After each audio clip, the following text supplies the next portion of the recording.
Hello friends, welcome to my Raj garden.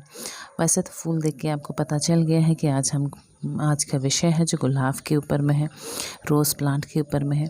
तो मैं आपको आज के वीडियो में ये बताऊंगी कि कौन सी महीना बेस्ट मंथ होती है गुलाब के लिए, कि हम उसकी केयर कैसे करें, उसकी देखभाल करें। वंस इन अ ईयर एक ऐसी महीना होती है जो कि गुलाब के लिए वाइटल होती है, उसके देखभाल के लिए। तो चलिए वीडियो को स्टार्ट करते हैं। गुलाब के फुल अपडेट लेते हैं कि कैसे इसकी देखभाल करनी चाहिए। तो यहाँ मेरी एक रोज़ प्लांट है जिसकी मैंने लास्ट ईयर कटिंग नहीं की थी, तो इसकी हाइट करीबन 10-12 फुट तो हो गई होगी, काफ़ी लंबी हो गई है। तो इसीलिए मैंने एक माली हायर किया कि उसकी कटिंग की जाए। तो कटिंग के लिए जो भी हम नाइफ़ लेते हैं, जो भी हमारे पास औजार होती है, उसकी इतनी तेज़ धार होनी चाहिए कि एक बार में उसकी कटिंग हो जाए। देख रहे हैं आप कितनी लंबी हाइट हो चुकी थी, क्योंकि लास्ट ईयर मैंने इसकी कटिंग नहीं की थी। तो ये जो मंथ होता है ये महीना, इसी महीने में अक्टूबर के मंथ में गुलाब के लिए वाइटल होता है कि हम इसकी कटिंग करें। तो इसकी हाइट आप जितनी नीचे रख सकते हैं उतनी अच्छी है, क्योंकि जितनी नीचे रखेंगे उतनी इसके बुश और भी ज़्यादा होंगी। देखिए एक ही बार वो कट रहे हैं और उसमें डाल कैसे गिर रही है। अगर बार बार एक डाल को आप कट करेंगे तो उससे जो उसकी टहनी है ख़राब होने के चांसेस होती है और प्लांट भी मर जाते हैं।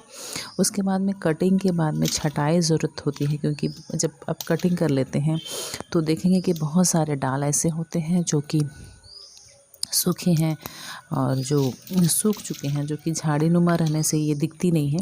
तो इस समय सारी सूखी हुई डाल को भी निकाल देनी पड़ती है। मेरे दूसरे साइड भी इस तरह से यहाँ रोज़ की ही प्लांट है, तो मैंने वहाँ भी इन सारे प्लांट को कटिंग करवाना है। सारे प्लांट कट जाएंगे, उसके बाद में इसकी कैसी देखभाल करनी है, एक बार प्लांट कट जाने के बाद में उसकी देखभाल कैसे करनी है, ये भी मैं आपको बताऊंगी। तो पहले ही देखिए किस तरह से प्लांट की कटिंग हो रही है। जब कटिंग होती है तो ऐसे भी टहनी निकलती हैं जो कि आपको दिखेंगे कि प्लांट एकदम हेल्दी है, लेकिन उसके अंदर में कटिंग के बाद आप देखेंगे कि बहुत सारे उसे फंगल अटैक रहते हैं, उसमें कीड़े पड़े हुए रहते हैं। तो एक बार once in a year deep pruning की ज़रूरत पड़ती है, ताकि प्लांट की रीग्रोथ ठीक से हो सके, फिर से वो अपनी नई शेप ले सके। क्योंकि इस समय उसमें एक नई जान आ जाती है कटिंग के बाद में। तो हर प्लांट किस तरह से स्पेशली रोज़ की वंस इन अ ईयर आप, क्योंकि इस समय क्या होती है कि रेनी ख़त्म हो जाती है, रेनी सीज़न ख़त्म हो जाती है, बारिश ख़त्म हो जाती है। मैंने जैसे ही बारिश ख़त्म हुआ वैसे ही कटिंग के लिए उसे बुलाया। उसके कटिंग हो जाने के बाद में, क्योंकि तुरंत बाद ही करना चाहिए था, लेकिन मेरे पास खाद नहीं था, तो ये चारों तरफ से उसके जितने भी जड़ के चारों तरफ से एक गुड़ाई कर लेनी चाहिए, गड्ढे की तरह। कम से कम आपको 5 इंच की 5-7 इंच के गड्ढे कर लेना चाहिए। उसके बाद में उसे सूखने देना है, तुरंत नहीं, उसे गड्ढे को सूखने देना है। उसके बाद में मैंने इसमें गोबर की खाद डाली है। तो जड़ों को सूखने इसलिए देना है कि जड़ थोड़ी सी सूख जाएंगी, प्यासी हो जाएंगी, उस समय आप इसमें खाद देंगे तो वो पूरे प्लांट को ही लगेंगी।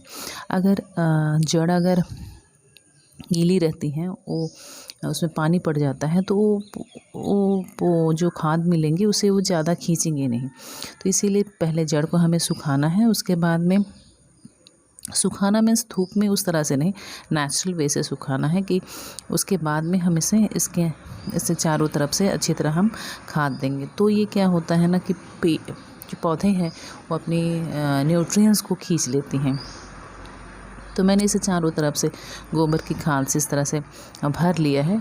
और उसके बाद 1 हफ्ते के बाद की आप अपडेट देखिए किस तरह से उसमें बहुत सारी बर्ड्स आई हुई हैं, कलियां से भर गई हैं। तो ये ज़रूरी होता है कि हम तुरंत बाद ही करें, लेकिन क्योंकि मेरे पास खाद नहीं थी तो मुझे खाद के लिए वेट करना पड़ा। तब तक उसकी कुछ नई पत्तियां निकल चुकी थी। और इस तरह से देखिए खाद देने के बाद में कितनी अच्छी इसमें बर्ड्स बनी हैं, कितनी अच्छी उसमें कलियां बनी हैं। और कटिंग के बाद इस तरह से नए जो पत्ते बनते हैं उसमें कीड़े आना कीड़े बहुत जल्दी आते हैं। तो उस समय आपको पेस्टिसाइड या फिर फंगिसाइड दोनों का इस्तेमाल करना बहुत ज़रूरी पड़ता है, क्योंकि पत्ते नरम होते हैं। इस तरह के जो नरम पत्तों में, छोटे छोटे पत्तों में कीड़ों का आक्रमण बहुत जल्दी होता है। तो इस समय एक राउंड आप इसमें पेस्टिसाइड और फंगिसाइड का इस्तेमाल ज़रूर करें। उसके बाद में देखिए किस तरह से बर्ड्स, सभी छोटे बड़े जितने भी कटिंग्स हैं सभी में अच्छी बर्ड्स बन रहे हैं, अच्छी कलियां बन रही हैं और नए नए उसके डाल भी निकल रहे हैं। तो इस तरह वंस इन अ ईयर इनकी कटिंग बहुत ज़रूरत पड़ती है रोज़ प्लांट की। और उसी समय अधिकतर जैसे कि हम गमले में भी लगाते हैं तब तो उसमें बीच बीच में हमारी खाद पड़ती रहती है। लेकिन जो अगर हम ज़मीन में अगर रोज़ प्लांट हम लगाएं तो ये बेस्ट टाइम होता है, क्योंकि रेनी सीज़न में तो आप इसमें कुछ नहीं कर सकते हैं, क्योंकि रेनी सीज़न में बस एक ही चीज़ करना है, गुलाब में आप फंगिसाइड का इस्तेमाल करते जाइए, क्योंकि जितना हम फंगिसाइड इस्तेमाल करेंगे रेनी सीज़न में तब हमारी प्लांट बच के रह सकती हैं। नहीं तो बहुत समय में क्या होता है कि रेनी सीज़न में हमारी गुलाब नष्ट हो जाती हैं। तो इसे बचाने का एक ही उपाय होता है कि बीच बीच में हम इसके फंगिसाइड का इस्तेमाल करते रहें। और उसके बाद ही ये कटिंग का समय आता है। October is a best time pruning के लिए, क्योंकि ये समय हम कटिंग करते हैं तो विंटर आती है, तो उसी के बाद में ही इसकी फ्लावरिंग शुरू हो जाती है। क्योंकि कुछ दिनों से खूब ज़ोर से बारिश चल रही थी, तभी मैंने इसे शूट कर लिया था, क्योंकि मुझे तब इसके फूल बन चुके थे और बारिश के बाद हो सकता है कि हम ये फूल ना भी दिख पाते। तो 3 दिन से तो लगातार बारिश हो ही रही है, उसके बीच ही मैंने इसका वीडियो बनाया है, बारिश के बीच ही, क्योंकि मुझे डर था कहीं ये फूल सारे झड़ ना जाएं।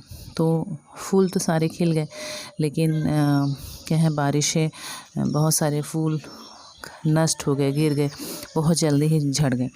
तो उसके बाद भी अभी भी बहुत सारी कलियां हैं और कलियां तो बनती रहेंगी, क्योंकि उसे अच्छी फिर से ये रीग्रोथ ले चुकी हैं, इसमें नई जान आ गई है। तो अभी इसकी फ्लावरिंग अच्छी बनती रहेंगी ये। और बीच बीच में विंटर आने से एक और इसमें हम खाद डालते हैं, जैसे कि सरसों की खली, गोबर की खाद की घोल बनाकर हम इसे बीच बीच में इसमें फर्टिलाइज़र के तौर पे डालते रहते हैं।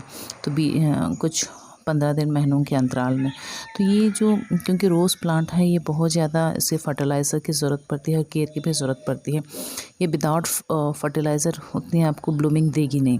इसे खान पान और इसकी देखभाल में काफ़ी मेहनत पड़ती है गुलाब के लिए। तो ये है कि इसे फंगिसाइड, पेस्टिसाइड और इसकी खाद की अगर देखभाल की जाए तो इसकी बहुत अच्छी इसकी फ्लावरिंग होती है। तो यही थी मेरी आज की अपडेट। आपको कैसी लगी आप ज़रूर बताइएगा।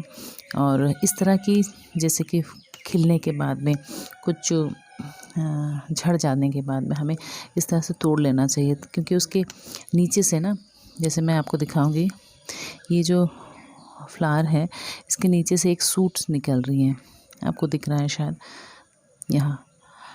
तो अगर आप तोड़ लेते हैं, इसमें है, अगर आप तोड़ लेते हैं तो यहाँ से जैसे ब्रांच नए निकल रही हैं, तो